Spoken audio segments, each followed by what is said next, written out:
Hi students, a warm welcome all of you at my YouTube channel Online Chemistry by Dhaka sir. Today we will discuss about isomerism in halogen derivative.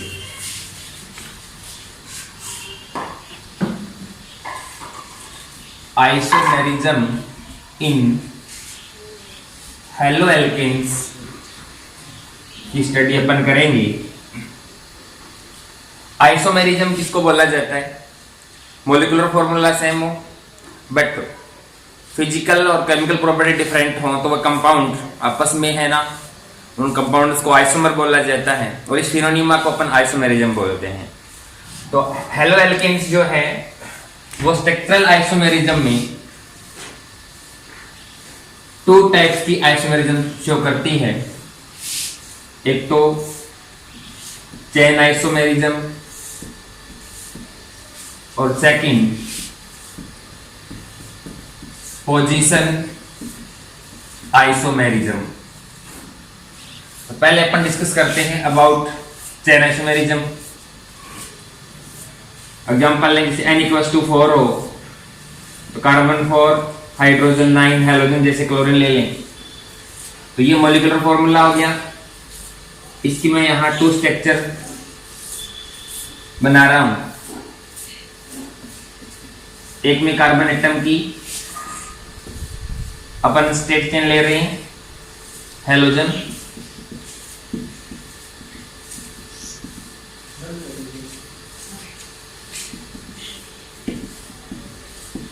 और second में मैंने इसी का iso बना दिया है ये. तो इसका नेम ले तो नॉर्मल ब्यूटाइल क्लोराइड है ये, और ये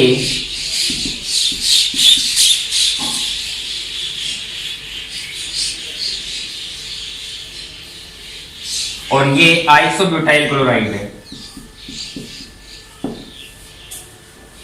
तो इन दोनों स्ट्रक्चर में देखें तो यहां चेन कैसी है, स्ट्रेट, और यहां चेन कैसी है, ब्रांच्ड है. और position of halogen carbon number 1 पर ही है.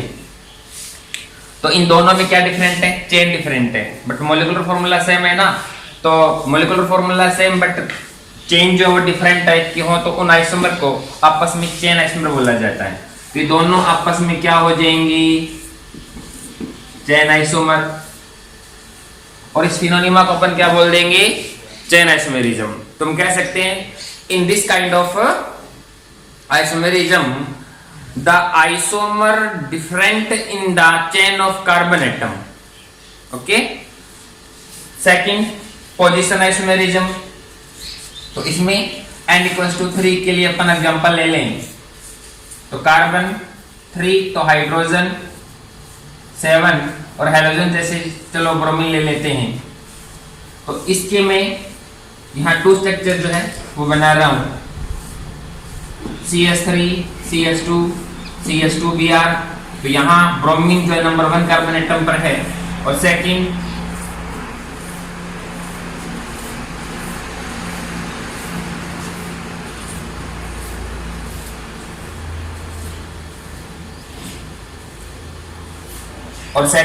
CH3 CH3 और यहां ब्रोमीन कार्बन नंबर 2 पर है. तो 1 2 3. तो इसका आईयूपीएसी नेम ले तो क्या हो जाएगा? 1 ब्रोमोप्रोपेन. और इसका आईयूपीएसी नेम क्या होगा? 2 ब्रोमोप्रोपेन. तो यहां क्या है देखो, पोजीशन ऑफ हैलोजन नंबर 1 पर है, यहां पोजीशन ऑफ हैलोजन नंबर 2 पर है. मींस यहां पर जो हैलोजन जो एक सब्स्टिट्यूट ग्रुप है उसकी पोजीशन चेंज हो रही है ना. तो इन दोनों का मॉलिक्यूलर फॉर्मूला क्या है? सेम. और स्ट्रक्चर फॉर्मूला डिफरेंट है. और स्ट्रक्चर फॉर्मूले में किस प्रकार का डिफरेंस है? Position of halogen atom different है. यहाँ नंबर 1 पे है, यहाँ नंबर 2 पे है. तो इन दोनों को आपस में अपन क्या बोलेंगे? क्या बोलेंगे भी? इन दोनों को आपस में बोला जाएगा पोजीशन आइसोमर. और इस फिनोनिमा को अपन क्या बोलेंगे फिर? Position isomerism. तो पोजीशन आइसोमेरिज्म को अपन यदि डिफाइन करें तो क्या बोलेंगे? Position isomerism is due to the different position of the halogen atom in the carbon chain. Okay, तो आइसोमेरिज्म में अपने सिलेबस में हेलो एल्केन कीटो आइसोमेरिज्म एक तो चेन और सेकंड कौन सी है पोजीशन आइसोमेरिज्म। चलिए अब अपन डिस्कस करते हैं nature of CX bond. Carbon और हेलोजन के बीच जो बॉन्ड है इसकी नेचर क्या है। तो अपने सिलेबस में एल्काइल हैलाइड और एरी हैलाइड हैं। तो इसमें फर्स्ट अपन लेते हैं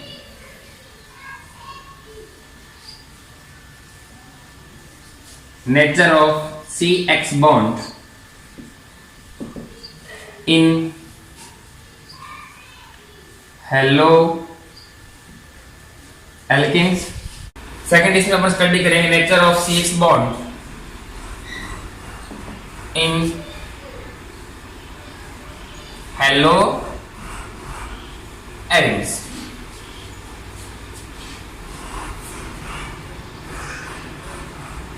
तो CX बॉन्ड की नेचर हेलो एल्केन्स में क्या होगी इसको डिस्कस करें।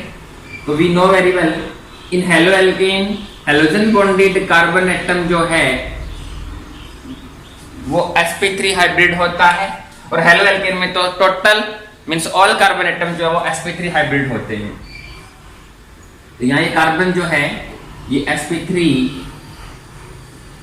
Hybrid carbon atom. तो means halogen bonded carbon atom जो है इसके पास टोटल 4 sp3 हाइब्रिड ऑर्बिटल होंगे जो अपने आप को टेट्राहेड्रल ज्योमेट्री में अरेंज करते हैं according to VSEPR theory tetrahedral geometry. तो ये टोटल 4 sp3 हाइब्रिड ऑर्बिटल हो गए और each ऑर्बिटल हैव 1 इलेक्ट्रॉन।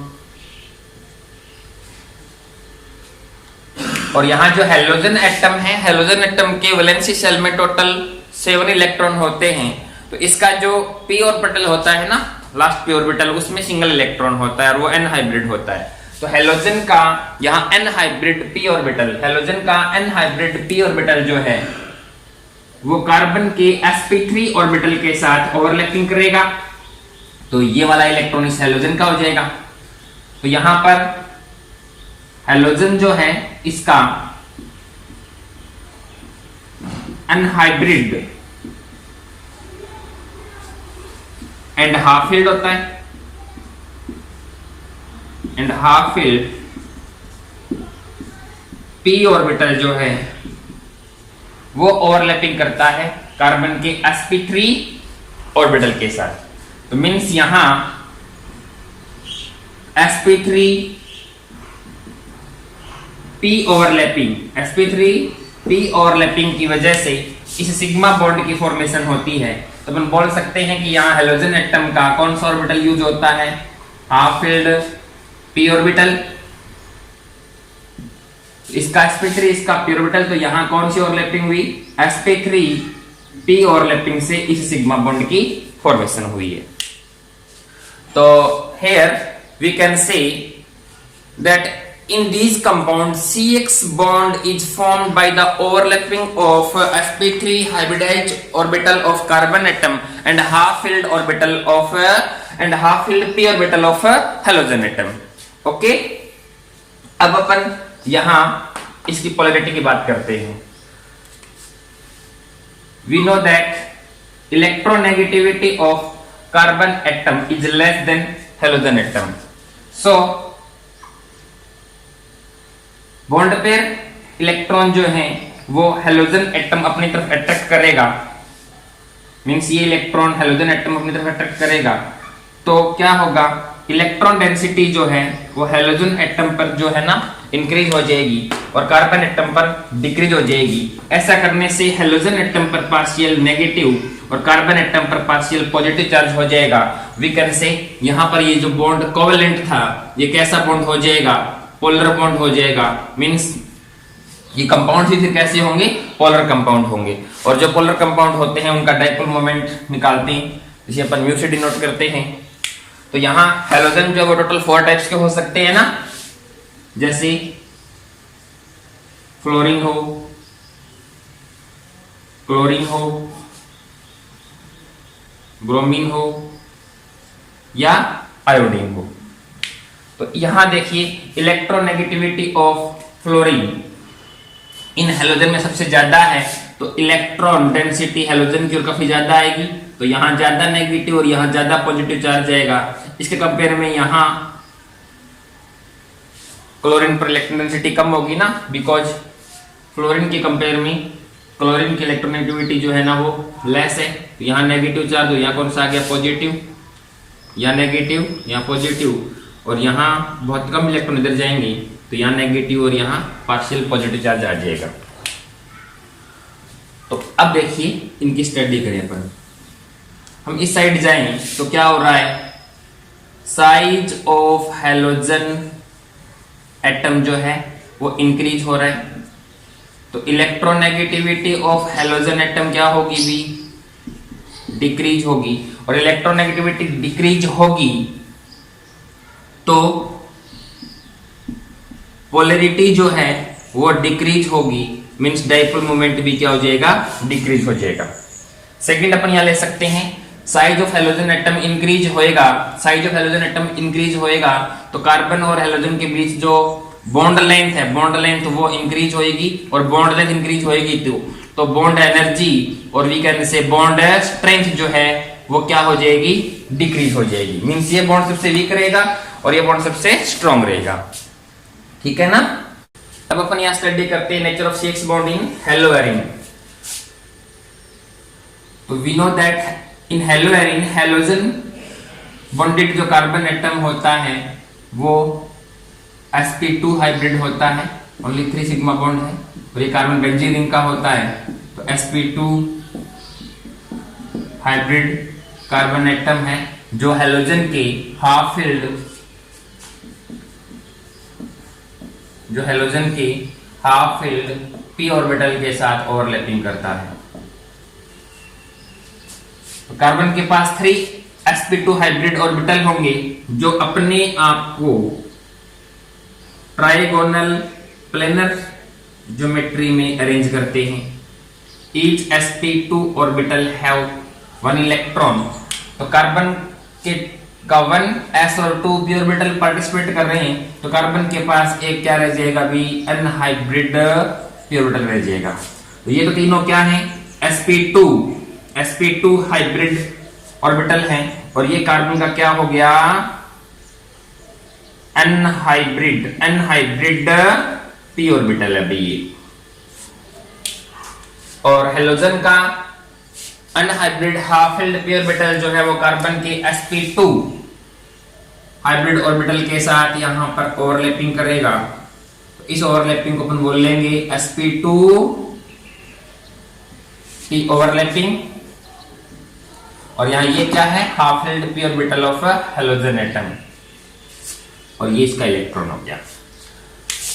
तो यहां जो सिग्मा बॉन्ड की फॉर्मेशन हुई है तो वो किस टाइप का सिग्मा बॉन्ड है, sp2p ओवरलैपिंग की वजह से सिग्मा बॉन्ड की फॉर्मेशन हुई है। और जो ईच कार्बन एटम, देखो बेंजीन रिंग में 6 कार्बन एटम होंगे ना, तो each carbon atom have unhybrid p orbital, और ये अनहाइब्रिड p ऑर्बिटल जो है वो कोलेटरल ओवरलैपिंग कर करके बाद में पाई बॉन्ड बना लेते हैं, जो एरोमेटिक रिंग बनती है ना उसमें। अब अपन CX बॉन्ड की पोलैरिटी की बात करें, तो जैसे अपन एग्जांपल लें इसमें,